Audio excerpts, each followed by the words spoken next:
Hey everybody, it's Ozone. Welcome back to The Leftovers Play Vault Hunters. This is Season 5, Episode 17, I think. Yeah, I have been pretty darn busy in between episodes, and it's actually not been all that long.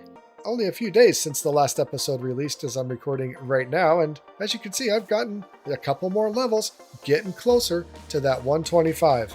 I've also been doing a lot of the greedy runs and getting some reputation. I've even bought a couple super catalysts. I think I might pass on this one though. But you know, you want them all, don't you? Now in the last episode, I left some surprises for Rob. I had a lot of fun doing that, but I had an idea and I want to go finish the job, I guess, over there. So let's head over to Rob's base and finish the job. All right, now I'm not sure where Rob is likely to appear when he logs in again, or where he's likely to come up. Probably this water column if he happens to be down there.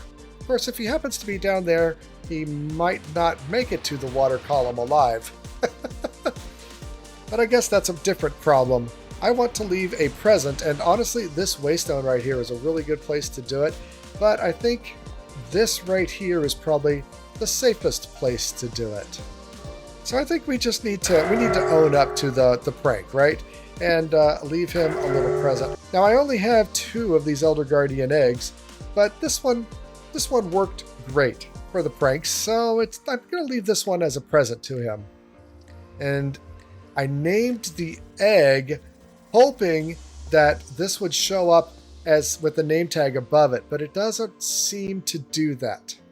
Well, that's a little disappointing. All right, well, we're leaving this guy here for him. Honestly, it might even scare him. He might think it's a real guardian here. But we can leave a sign. All hail the Supreme Chicken. That tickles me. I'm happy with that. So there we go. One more little present for Rob in his base. Now, in addition to running vaults for the Greedy Challenge, you can see I've been a little busy doing the bounties. That auto-completion of the bounties has certainly helped out quite a bit. Also, whenever I do the personal vault, I always take a couple of the mine ores bounties for Iskalium or one of the rare Pog gems, and they generate a lot of XP. A lot of the level progression that I've gotten has come from these bounties. And, well, they're starting to pile up here. And we got a couple special ones over here. I had a legendary bounty for a cake vault, which I did with Matt. And I did one of the greedy quests where I ran a big overpowered vault, and I borrowed a couple resource cards from Baloo for starfruits. So this elixir crate here ought to have a lot of starfruits, and I'm anxious to open this one up. So let's go right there. Yes, I see the starfruits in there. I kind of was hoping for another crate tier inside. But now I'm up to 33. I got 23 starfruits from that because I killed some 2,700 hordes. Very nice. And 80 mangoes. I don't think I got any more of those, but I did get a bunch of the cat frags and inscription pieces as well. But with all the vaulting that I've been doing, my gear is really starting to reach the end of its life. And I've had to start working on some new ones. Now, I did already make a brand new chest plate with a legendary increased ability power, which I actually got cryonically frozen. So I am able to put this into the sealer and save it whenever I get some ascendant marks, which is pretty darn rare. But my wand, which I've been using, actually both of my wands that I've been using, they're all kind of dead. But this one has some repairs on it, but I ran into a really interesting problem with this one. See, this is a scrappy wand. And as such, it doesn't have a lot of durability. As a matter of fact, it has 44 durability.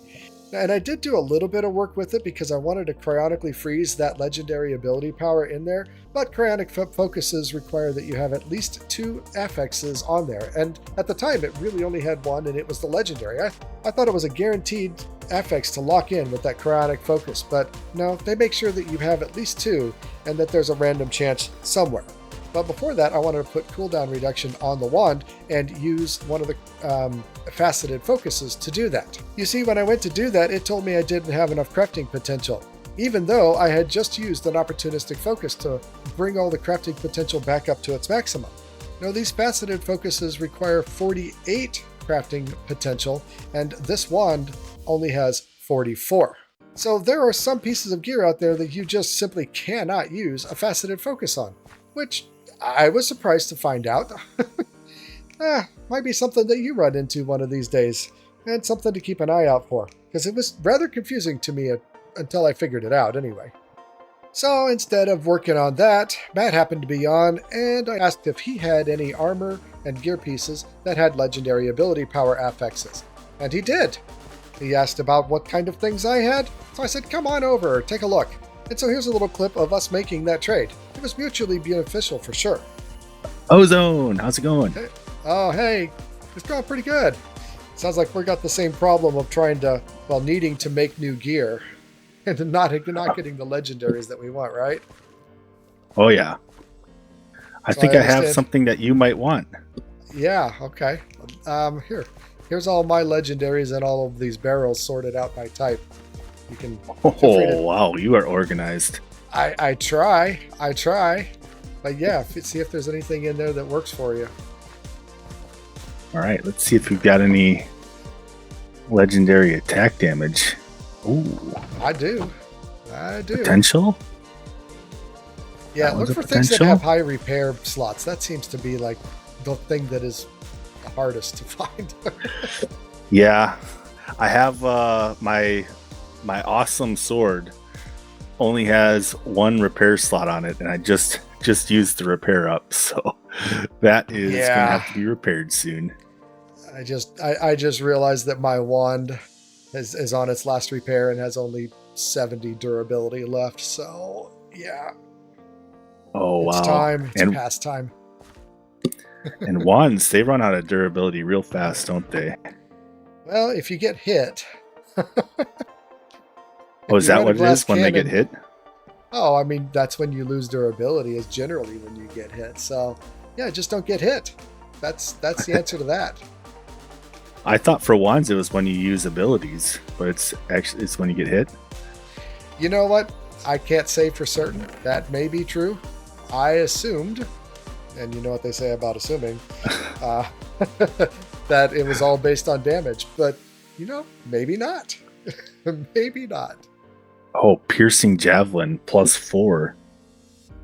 Oh, was that on a wand? Legs too. Oh, legs. Well, that is so. My legs aren't the greatest. I mean, that's the ones with the +4 rejuvenation totem on it. But I think I found it. I think I'll trade to this piercing javelin pants. Okay, awesome. I don't expect I'll use it. All right, perfect. Works out for both of us. Oh yeah, I did. Think there we go. Went to you? Yeah, 43% legendary ability power. Very nice. Nice. And so here we are after doing a little bit of work on there. The ability power base is okay, but I haven't begun to work on that. What I'm more interested in is trying to get the affixes good and lock in that ability power increase. And then I can try to see what else I can do, because I don't care about that poison nova. I really want to lock in that ability power. Let's see if it happens. Come on, luck be a lady. It is not. Durability. It's a pretty good durability roll, and I'm fairly happy with that. I mean, but I would have been happier with the ability power, which I guess leads me to greed points, because here I am halfway through greed tier 1, and I haven't spent any of them. A lot of people just jumped right on in, but this is where my analysis paralysis and FOMO kicks in, because once you lock something in, you can't unlock it.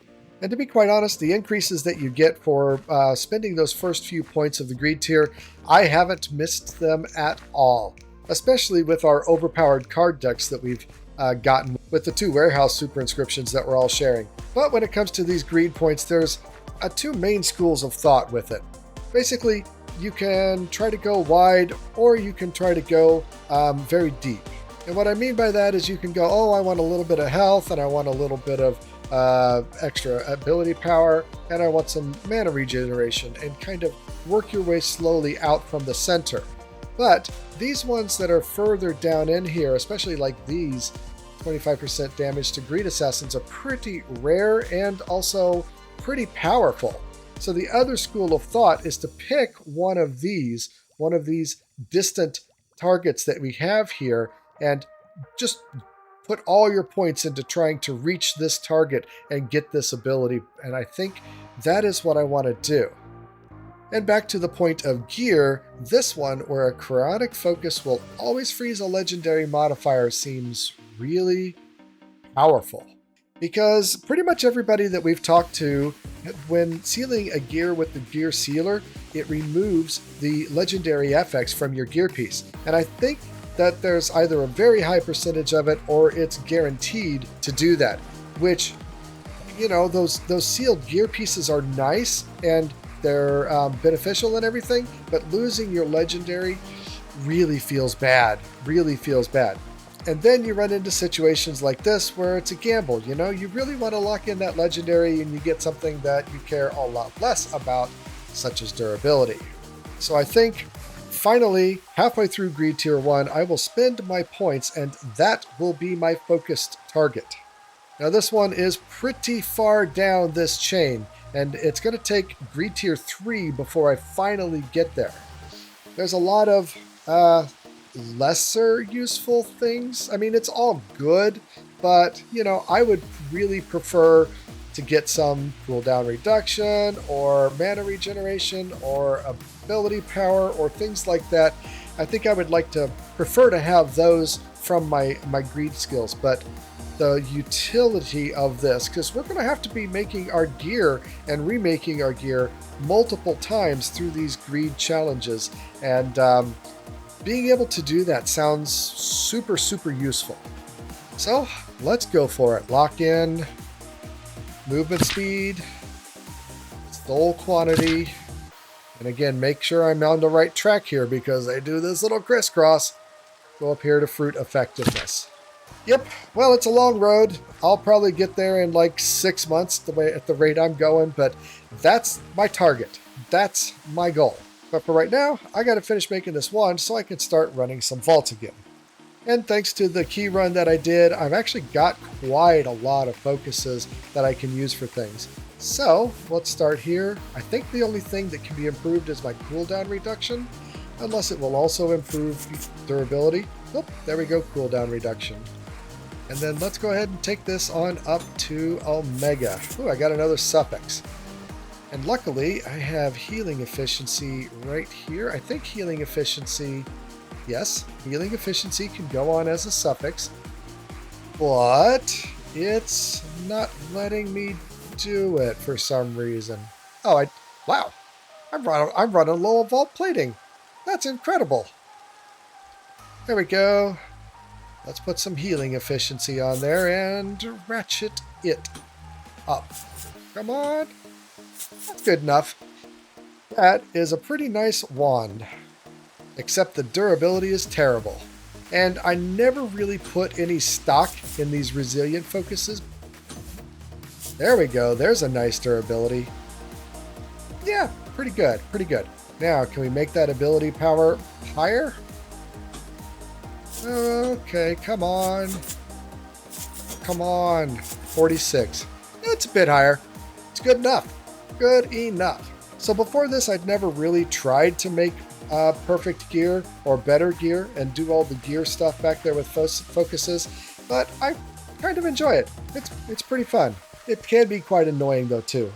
Now, of course, we got to make it pretty, and I've recently discovered this transmog, this ship transmog. I want to see what that looks like. Wow. It's hard to see that it's a ship unless you're looking at it from like above or below. But I rather like it, and I think it's fitting. So we're going to run with that for a little while. And of course, gotta take off the shiny. That's another thing I never really worried about, but Stircat and Fuzzy really nailed that into my head, and honestly, it makes everything look so much better. Now, 2 episodes ago, I asked questions about how to open up these cards. I thought Modular Routers could do it, and indeed, they can. I just wasn't looking in the right place. See, I was going over here and saying at mod, card, and there isn't anything. There's this security overwrite card. There's no card opener in the modular routers list. Well, that's because it's not in modular routers. The Card Opener Augment is part of Vault Filters. So I couldn't find it because I wasn't looking in Vault Filters. I was looking in modular routers grouping. And yeah, so this is the guy that will do it for us. And it's really honestly very cheap to do for the power that it does. But that means I've got to go into Vault Filters. I know a lot of people really rave about Vault Filters, and I've not really ever had the chance to use it, honestly, so no time like the present. Vault Filters is 27 for me, and maybe we can finish this area out. I don't really know. Let's see how many knowledge stars I have. 497? Well, let's grab a few stacks. That'll leave me 200, which I think is more than enough for the skills that I want in the next greed tier. Because I don't think I want Aether, but I definitely want Impactless, and I definitely want Shielded. These two are a must. This one is a meh. Kind of like the Shadow Cloak back here. But anyway, with 200 knowledge stars in the bank and still 10, 11 levels to go before I can start greed tier 2, I feel very confident about this. Nom, nom. So first up, yep, Vault Filters, definitely. And now I'm just looking at what can I go ahead and finish out. Can I go ahead and finish out this group except for Automatic Genius? 24, 21, sure. Let's go for it. These guys are the expensive ones, but let's go ahead and get into Cagerium, Snad, what a waste, and Botany Pots. Oh, just barely enough. So I finished out the handling and the production grouping. Now I've just got some power and some big toys. All right, so let's get that card pack opener augment made. Couple of those. Bada bing, a bada boom. Nice. All right, let's see if we can figure this out. Now, unfortunately, I have no wall space left for any of this, but let's just do it right here in the middle of the fort, and we'll figure it out from there, huh? So first off, we need the modular router, and I think I'm going to put a chest right on top of it, just to make it easy to get to. And I'm going to grab one of the many thousands of cards that I have here. We'll grab a few of these as just stuff to worry about, stuff to test with. So now I think we've configured the augment. How do we do that? No. Well, I don't really know. Obviously, this thing goes in here, and when I hit I, it says activation on a card pack will select the first card that matches the filter if there is one. But I don't see a way to put a filter in there. I'm trying to work with the augment. I think for the time being, I think I just want to make it get rid of the cards, basically. So I'm going to do a puller Mark 1, and we're going to pull from up. So we put it in there. I should see a card pack right there. The activator opened it, and it picked a specific card. And so at this point, I can send that card to the Vault Recycler. I think. Looks like I need to put a hopper into there. All right, hopper. Now I can. There we go. Put the sender into there, and now that will send the card into the recycler and recycle it. So this little contraption is going to be enough to just get rid of cards. Not do anything more, just get rid of them. Which, when we've got thousands and thousands of cards, is pretty valuable. But there are cards that I want to get. So I'm glad I got this much figured out, but now I need to figure out the filters. And I think the Create Attribute filter is what I'm after. Well, let's go with 2 for right now. All right. So with the attribute filter, we'll take one of these cards and put it in there. Does not stack. Okay, fine. Oh no, that's the attribute that we can choose from. Is of item ID booster pack, stat booster pack. I want a resource card. Oh, I got to get a resource card apparently. Okay. All right, so we got a resource here. What can we do? There's a resource booster pack card pack. I think that's right, yeah. And then what? We've added that to the list. Now what? Well. This is not as easy as I had thought, honestly.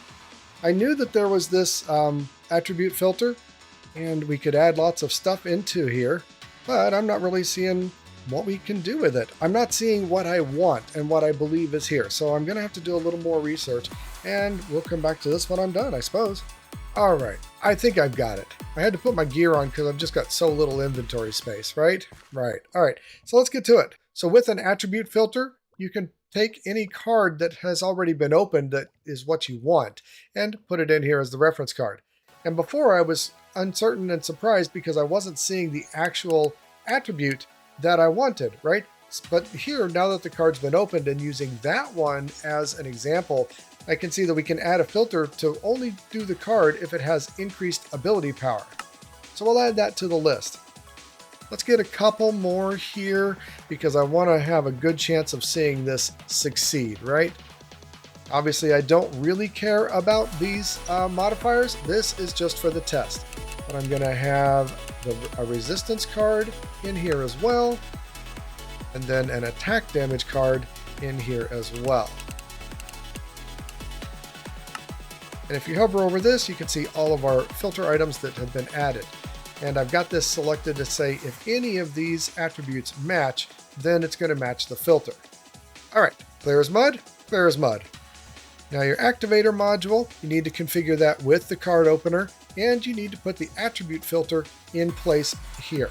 So we can see that we're looking for cards with increased ability power, resistance, and if it matches this, then it's going to open it. Similarly with the sender, we need to put the same attribute list in here, so that if it is one of these cards, we're going to send it out to this chest right here. So we'll put these guys in. Now these two are the fallback. This one has the card opener, but it doesn't have a filter. And this sender also doesn't have a filter. We're going to go to this wooden chest if it doesn't match. And hopefully, we'll get to see some of these stat cards get opened. And what I want to have happen is if it's one of those attributes in the attribute filter, it'll open it, select it, and send it to the right chest. Otherwise, it will open it and send it to the other chest. All right, so we'll kick this thing off by putting the puller in there. And hopefully it's going to do something. Okay, well, it's going through and it's doing stuff.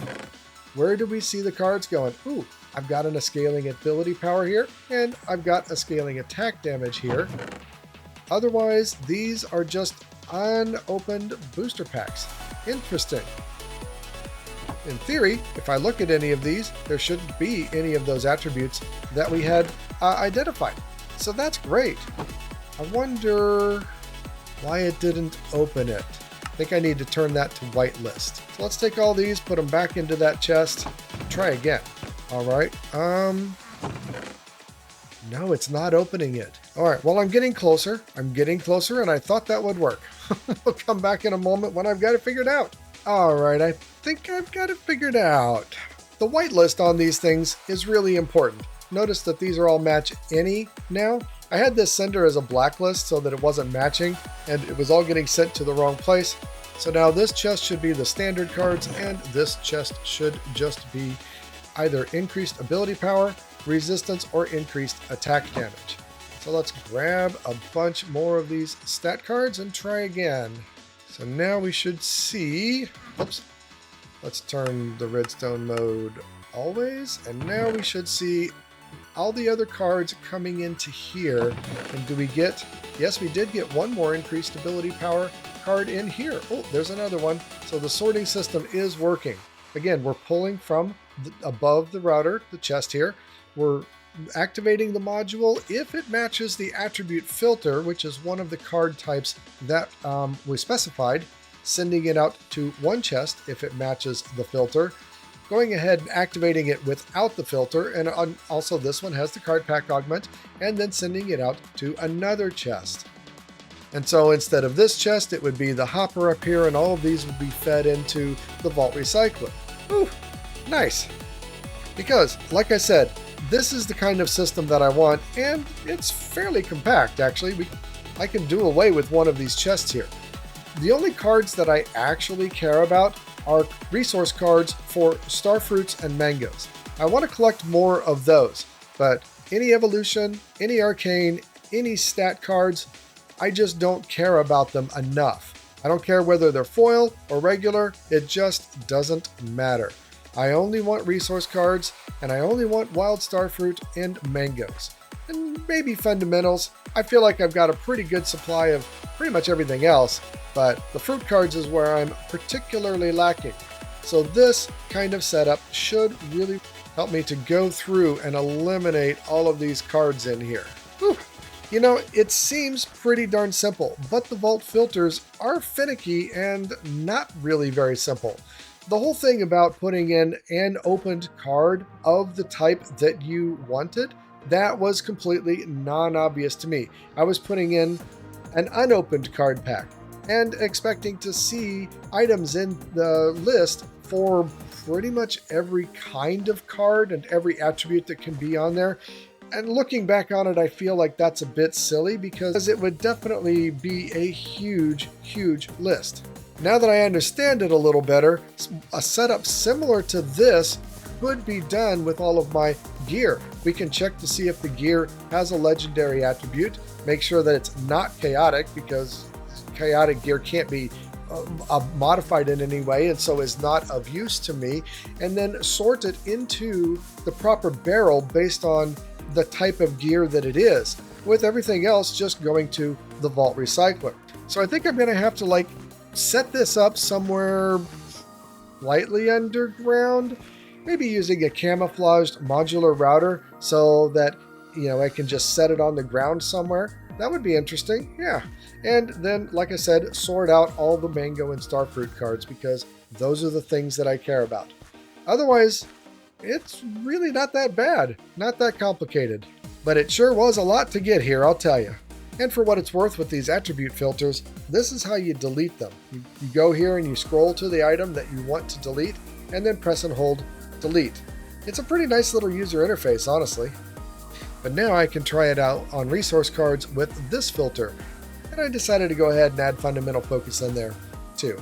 Once the cards are opened and separated out into a chest or something, then I can go through it and further prune it out. Like, I probably won't want a wild starfruit card that needs a bunch of champion kills or tank kills. As a matter of fact, I pretty much only want ones with horde kills. But for as few as I have right now, I'll do the manual work of sorting it out later. Those kinds of filters, though, can be added later on. Like on the sender module that sends it back out to the chest that I want to keep, I can have a filter that says if it's horde mobs that's part of the resource card, then send it out. And so if I get some of those starfruit cards that have been opened and they're for tanks or something like that, and not hordes, then I can go ahead and send it off to the recycler. That's maybe a little bit more advanced than I'm willing to try at this point. I want to get the cards first before I start getting super picky with the cards in the future. You know what I mean? Do I dare try it with the entire pack? I mean, there's a lot of cards in here that need to be juiced, and not so many resource cards. But the nice thing about the filters being based on the card that's available is those mixed packs. If one of the cards that I'm interested happens to come up as part of a mixed pack, it should also select it, I think. I think I'm going to try just focusing on the resource packs, since that's what I care about the most. And let's see, make sure that this is doing what I want it to do. Are we getting anything good in here? Not yet. All right, that will make it easier. We pop this guy right on top of here. There's nothing in there but resource cards. Now I can actually sit here and watch them all go through and make sure that none of them are what I'm after. Or I can just let it go and have some faith that something I care about is going to show up over here. Maybe? I don't know that I have that much faith. I heard a little pause there. Oh, we got one for a fundy. Okay, so that part is working. There's a little pause. Oh, we got a mango. Very nice. It is honestly hard to trust the process, but it does seem to be working. All right, I wanted to do a little bit more testing to make absolutely sure that this thing is working like I expect. And I've got this booster pack here, which has mango on the middle card here, because I wasn't really sure that it was picking a card out of the middle or not. And then I've got this one with fundamental on the first card here. Again, this one is less of an interesting test, just making sure that the fundy is getting selected. So first we put the fundamental in there, and yes, we see that it got selected and is over here. Very nice. Now we put the mango in there, and yes, it selected it, and it put it over here. So it does seem to be working properly. And the amount of testing that I've done, I feel pretty confident about it. I feel pretty good about just letting it go. This is good. This is really, really important for me anyway, because it's a lot of time to just sit here and keep juicing cards over and over again. I want to just dump the pack and have it sort everything out. This feels really good, honestly. It feels like I've made some really good progress here, and I've been putting this off for far too long. All right, one more test. All the resource cards have been fed through. This one is a mega mixed booster pack, and we get all kinds of things, but one of them is a mango. So let's pop this in here and make sure that the mango actually comes through. It does. There it is. 17 dungeon mobs killed. So this setup not only makes sure that it picks the right card out of the selection, it works on all of the different types, including the mixed types, which I figured would be the case, but a test is always worthwhile to do. And when it's all said and done, all of those cards, well, this is all I got. And as expected, there's a lot of things in here for, tanks and dwellers and champions and dungeon mobs and things that are less ideal. I did get a couple of these for hordes, and I'll probably go ahead and keep the ones for dungeon mobs too, because I do a fair bit of dungeon delving here.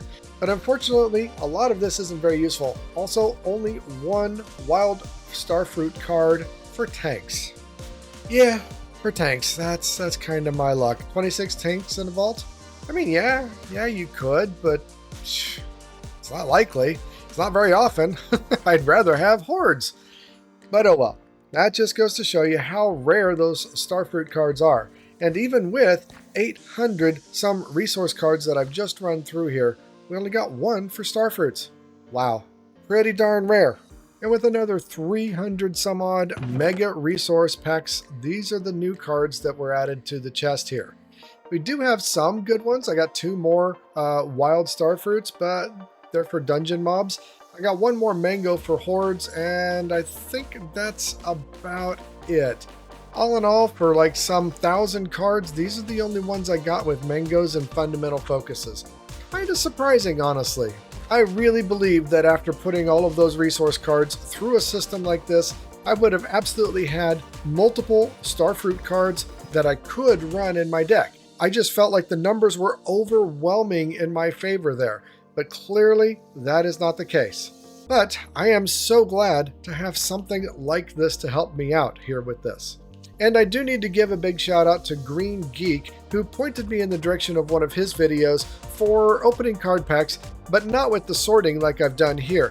I got that idea from some discussions on the Vault Hunter Discord, but it wasn't really clearly spelled out. And this implementation is pretty much my own. But again, thank you to GreeneGeek for pointing that out especially. And go watch some of their videos. They're a very small creator, and you should definitely give them a shot. And here we go. A little bit later, I've got these all installed in my base area here. I made a second one here just for jewel pouches because we get a bunch of those too. But this one is working just fine and slowly processing through all the cards. I went ahead and made it so that it put everything over here into this chest, and yes, it's working. And for the jewel pouches, they're going into this chest. I'm only keeping legendary, item quantity, item rarity, trap disarm, copious, and mining speed. Everything else is just getting juiced, and you know what? This is working out great. I didn't make one for gear. It's pretty easy to sort out the legendary gear here, but yeah, opening pouches and opening booster packs was kind of a chore that this has greatly improved. So, I am so glad that I took the time to do this. Yes, it was a bit of time, but like a lot of things in Vault Hunters, when you take the time, it pays off in the end. And I think that's all the time we have for this episode. I've actually gained quite a bit of levels since that last clip. I'm rapidly approaching level 125. It's these mine rooms. As long as the Greed Cauldron asks for Echo Gems, I have to go run the mine rooms, and they give incredible experience. The last time I did one, I think I got 1.4 million, and I know Fuzzy and Corey and some others have gotten close to 2 million experience. The experience that you get from mine rooms is just over the top compared to everything else. But if you want to level up quickly, that's the way to go. So by the time I come back for the next episode, we'll probably be knocking on 125 and ready to go to Greed Tier 2. I think this episode I went 7 levels, which is really quite a lot, honestly. I've just been in the mood to run vaults. But for now, I guess that's it. We're going to wrap it up here. So we'll see you in the next episode. And remember, until then, be excellent to each other. I'm out.